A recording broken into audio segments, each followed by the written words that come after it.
So before I start asking you about the war, I want to be personal for a second. How many hours you sleep at night?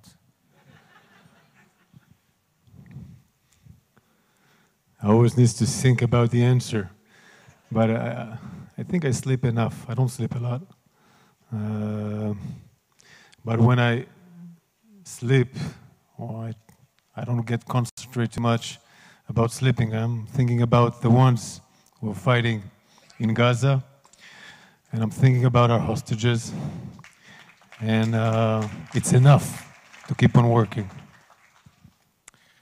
And another personal question, the last one I promise, since I know you for quite a few years. Do you get to see your family, your wife, your kids? You get to hug them? Actually, I have 4 children and a great wife, and the youngest one is a year and a half. And Ariel, my girl, had a birthday on Saturday, so I went home for a couple of hours, and it gave me a lot of energy. Nice. And important to them as well. Let's speak about what's going on in Gaza. Give us, a speedy update about the situation both in Khan Yunis, South Gaza, and in Northern Gaza. Another intensive day of fighting. 144 days for the war. We started the war in the north, dismantling the military framework of Hamas. The goals that were set by the cabinet were very, very high and righteousness goals, but it will take time to reach to those goals. We are dismantling the military framework of Hamas from the north to the south. We already dismantled 18 battalions out of 24, and we're finishing. The last 4 are in Rafah. So what we're doing now, we're finishing, recent days, dismantling the military framework of Hamas in Khan Yunis. We're still in Khan Yunis because there's still intelligence in Khan Yunis, and we're doing it together with the Shin Bet, gathering intelligence and doing raids in Khan Yunis. And we also, from the intelligence that we gathered, and all the surveys and other information and all the data and the computers, we're taking out the information and doing intelligence research and intelligence-based operations. We've just finished one in the north of Gaza with a lot of success and a lot of terrorists that are dying because we're learning the intelligence from the Gaza Strip and conducting further operations in the north and in Khan Yunis, and we're ready for the next challenges. So you've mentioned Rafah. How important is it to go into Rafah? Because, we have our friends here, family coming from all over the world. They hear the criticism towards Israel for the intentions to go to Rafah. We hear the Americans, the administration, the Egyptians calling Israel not to do so. Militarily wise, as an expert, how important is it? Rafah is important because of 3 things. One is that there are hostages in Rafah. The second one is that Rafah has still 4 battalions, although it's not the strongest battalions, but there are 4 battalions in Rafah, and we need to dismantle the military framework of those battalions. I'm saying dismantling the military framework because the aim of the war is to make sure that 7th of October will never happen again. Never again. In order to do that, Hamas cannot have the military capabilities to do a 7th of October. And we need to finish the job and not to leave a seed that will grow up again. So this is one of the reasons of Rafah. The second one is that the proliferation to the Gaza Strip also comes from Rafah. Underneath the ground, above the ground, and we need to make sure that we are setting the conditions so proliferation will get to a low condition, and all the capabilities that Hamas brought, that we're facing now, will demolish, will disappear. So these are the 3 importance of Rafah, and the 2 main conditions need to happen in order to make this operation occur. One is to remain and maintain the importance of Egypt as a key player in this area, as a key player for Israel with the border with Gaza.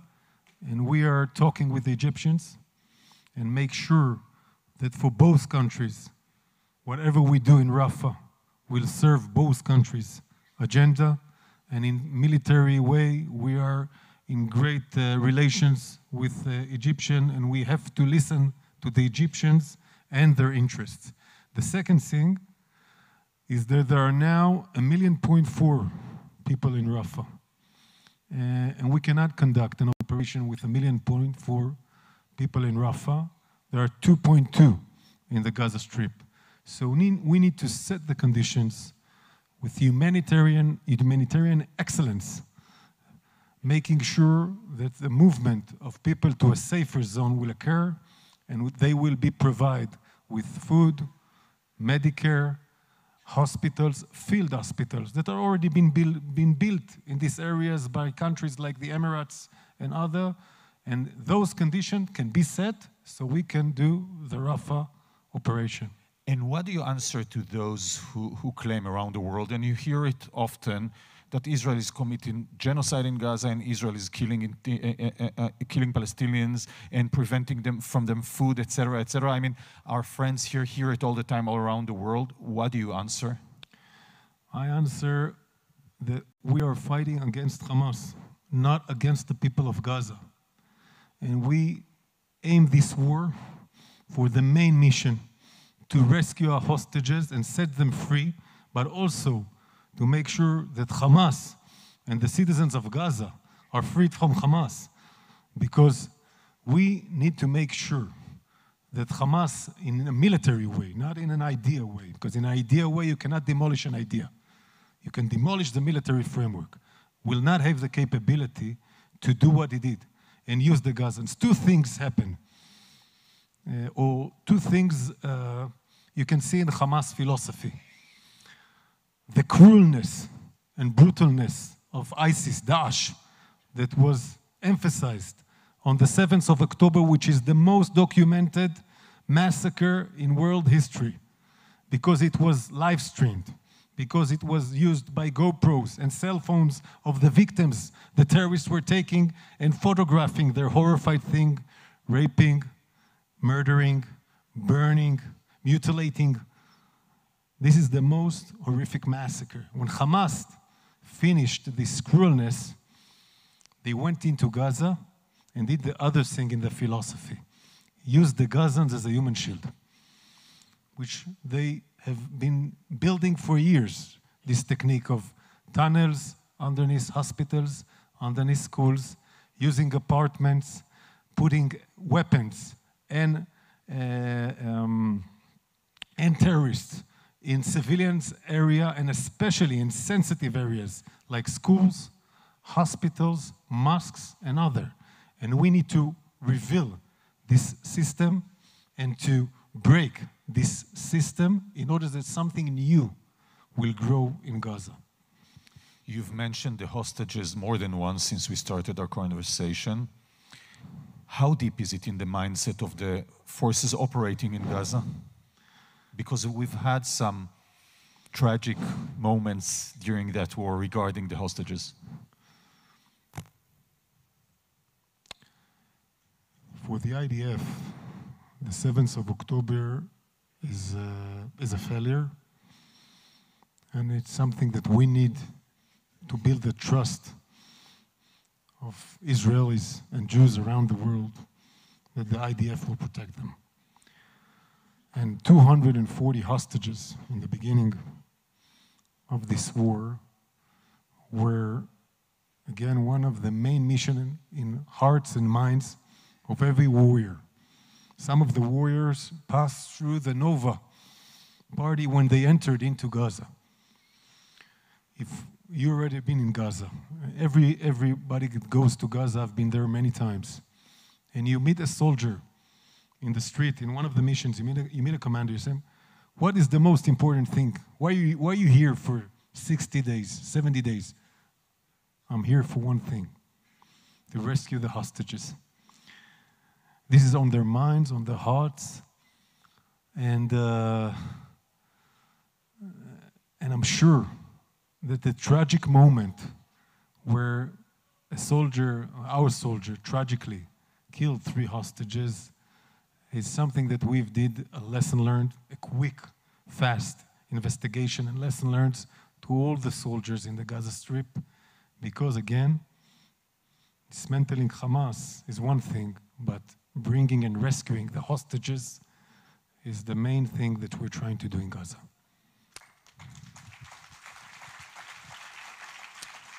I must say one thing, it is very rare to hear someone starts by admitting a failure, as you did. You said, we've failed on October 7th, and you took responsibility, the IDF. Obviously, the hostages, nothing is for granted. Obviously, most of the hostages apparently will be released not under a military operation, but under a deal.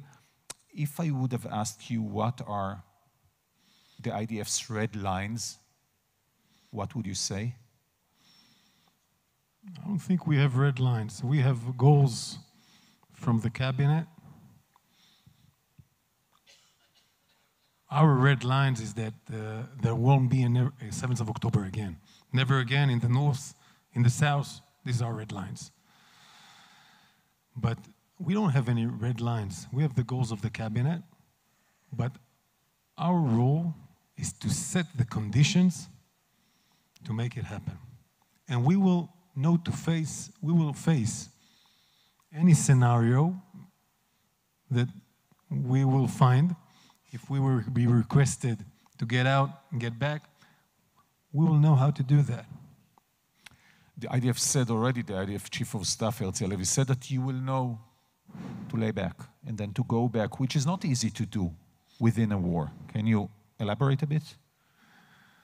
You're very right. We already did it when we had the first tactical pause that brought more than 110 hostages back to Israel. This would have never happened without the military pressure on Hamas. It was Yahya Sinwar who decided to stop and did this tactical pause for allowing his forces to get humanitarian aid and reorganize. And we knew that we're taking a risk. But this risk for 110 was hostages. This is what we're there for. So we'll know how to do our risk management again and again and again, as long as the hostages are coming back home. I bet a few of you know that before his current position, he commanded the Navy SEALs, the Israeli Navy SEALs unit.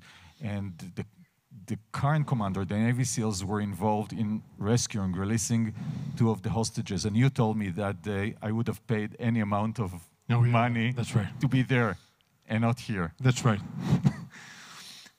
Actually, every time, I met them a couple of times at the field. I'm very, very proud of them and other special units. What's very unique in this war, and you know that special units are all around the field, involved with the regular brigades for those moments that maybe a scenario will come in minutes and you need a special force in the field, and they're doing it bravely in all fronts. And Flotilla 13 is one of them. I want to ask you 3 quick questions regarding the South, and then we'll speak about international issues. A, where is Yahya Sinwar? I don't think the question is where he is. The target is that we will get Yahya Sinwar alive or dead, and as much time as it takes, we will do that. And we are gathering our intelligence. We're doing very creative things. We're taking risks, and we will get to him. 2, the tunnels. How much were we surprised by the size, the amount, the depth of this huge system that exists in Gaza? You know how is it in life when people tell you things, and you say, yeah, I know, I know that there are 500 kilometers of tunnels, etc., etc. But when you get to there and you touch and you see the size and the amount and the strategy and the readiness, it's a different thing. So we knew, but when you face it and you fight, I want you all to know and be very proud. Gaza is one of the hardest arenas of fighting in the world, and the IDF is doing professional work in an area which is so crowded, with 500 kilometers of tunnels, with terrorists that are so vicious, using hospitals, using schools, using mosques against Islam, using their own people as human shield, and we are upcoming all of the above and fighting them and dismantling them, and they didn't think, they didn't imagine that we'll get to Shifa, they didn't imagine that we'll be in Khan Yunis, they didn't imagine that we'll fight inside the tunnels, they didn't think that we'll do it. Even other enemies around us didn't think we'll be there, but we'll be there. We'll be there until our hostages are home, and until we'll dismantle this military framework, and until we'll do it in any one of our borders, pushing back our enemies, so there'll be no 7th of October, never again. And furthermore, those tunnels were built from money, concrete, that was aimed for the Palestinian people. So right, Yoav. You're so right. You know, a lot of millions were coming into Gaza. Cement, electricity, all were used for one target, for building tunnels for Hamas military framework, not for the citizens of Gaza. He doesn't see himself as the sovereign. The sovereign is the international organizations. They're the sovereign. And even he takes key points in those international organizations so he can make his control, like we revealed in UNRWA, and we will reveal also in the coming days other things about how Hamas is in those international organizations. Yes, we will. We'll keep on do it here. We'll keep on doing that because the world needs to know the atrocities that Hamas did on the 7th of October, and the world forgets. He thinks that the war started on the 8th now. He forgot the 7th of October, and we will keep reminding him again and again and again. And in the same time, we will reveal Hamas' face around the world, how he uses his own population as a human shield, how he uses the international organization to conduct his terror war machine. Last question regarding Hamas and Gaza, and it won't be an easy one, but I think that every one of us has been asking that ever since October 7th, bearing in mind, knowing that we have the best army in the world, etc. What happened on October 7th?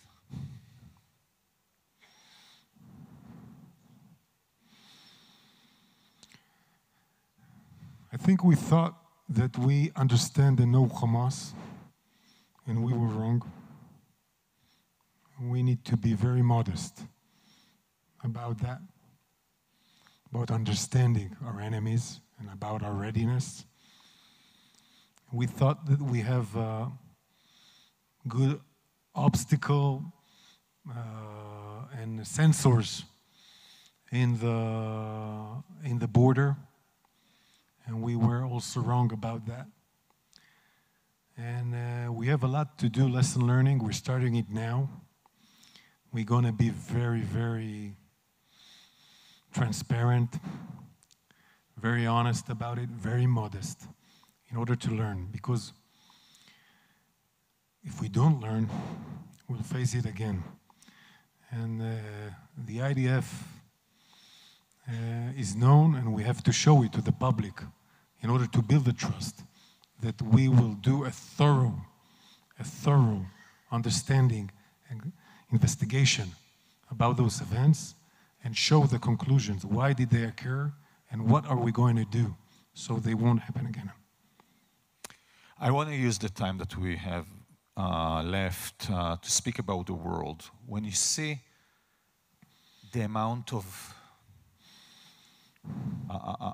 time and effort that the IDF is putting in fighting in Gaza in the most human possible way, and you see how the world looks at it, and you see anti-Israeli, anti-Zionist, anti-Semitic organizations and the way people speak, what do you tell them? Because I'm looking for tools for our friends here to be given by you to them, enabling them to spread our cause, maybe better, around the world. Actually, this is the reason that I came here. And thank you for inviting me. Thank you for inviting me. But I'm here because I'm getting every day a briefing. I'm asking my people to give me a briefing of all the anti-Semitism events that occurred daily in the world.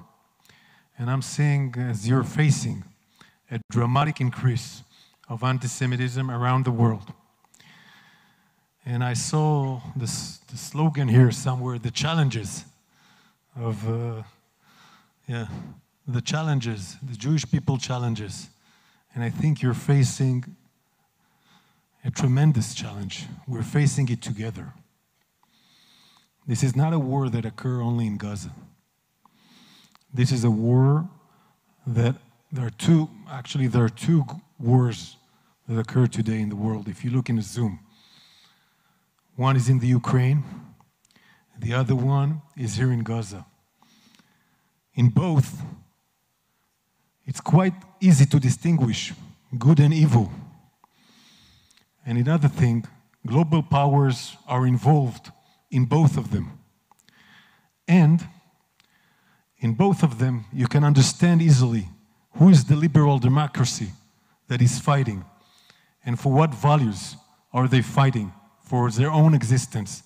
But this war is from here, all around the world, all around the Jewish communities in the world. I didn't think when I entered into this job, or I didn't understand the battlefield of the media, and I'm looking at it in social media and other places, and we're not winning. We're not winning. And we need to get better. We need to get excellent. In this war, it's going to be a long war, the war for legitimacy. And what I'm trying to do, we did many things in my unit. We took all the footage and we created the film of 47 minutes film of the massacre of the 7th of October. And we did many other things. We're conducting all the visits of thousands of journalists and leaders in the communities that were hit from the 7th of October. But we need to fight on social media, and we need to bring the truth. When we had this war in the beginning, the event at El Hali El Ma'adani Hospital, where President Biden was on the plane flying to Israel, and the Hamas, the Islamic Jihad, fired a rocket that fell in the hospital. And Hamas came out and said, we have 500 dead people in the hospital because of Israel, in an airplane strike. And we took our time because we didn't know the truth. It's all about the truth. It's all about trust. We took our time, we gained the numbers, we gained the data, and we showed it. The intelligence, the radars, why did it occur? And President Biden saw it on CNN, and he said, this is the right team. And he would have said it anyway.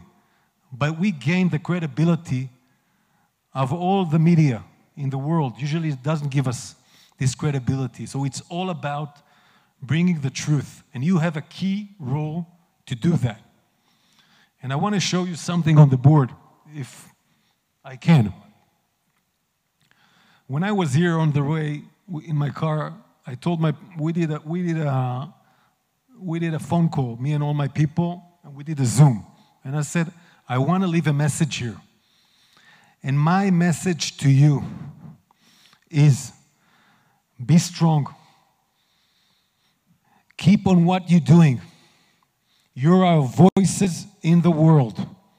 Go to your communities. give them this link and this number. I will provide messaging, videos, data, so you can fight the war with knowledge, with data. It's going to be a long war. And we need to win in this battle of legitimacy around the world. And we need you as our ambassadors. And I will do everything I can, me and my people and my unit, with all our means, to make sure that you'll get the data. You know, one more minute. In 1903, the Kishinev pogrom. Why is it famous? There are many pogroms. It's famous because it was documented. It was written in the New York Times. This is why Bialik knew it and wrote a poem. And in the end of the day, it's one of the accelerators that made this country become. The 7th of October is the most documented massacre in history. Most documented, it was live streamed. We need to make sure that the world remembers our just war. We need to make sure that he remembers that Hamas is using his own people as human shield. And we need to do it again and again and again until we win this war, and we will prevail. Thank you so much. One last word from you, because I think you've touched the war and what's going on. I think this war, obviously, we wish it never happened, but it strengthened the bond between the Jewish people around the world and Israel, and especially the IDF, like never before, unprecedentedly. And we see it in every unit, in everywhere, in every community of yours. And that's unbelievable. It's heartwarming, and I think that I'm sure that you're aware of it within the IDF. We feel you, your voices, your words, your actions. We feel it in the IDF. It gives us our spirit to keep on and prevail, but we will do it together. Thank you so much. Ladies and gentlemen, Daniel Hagari. Thank you. Thank you.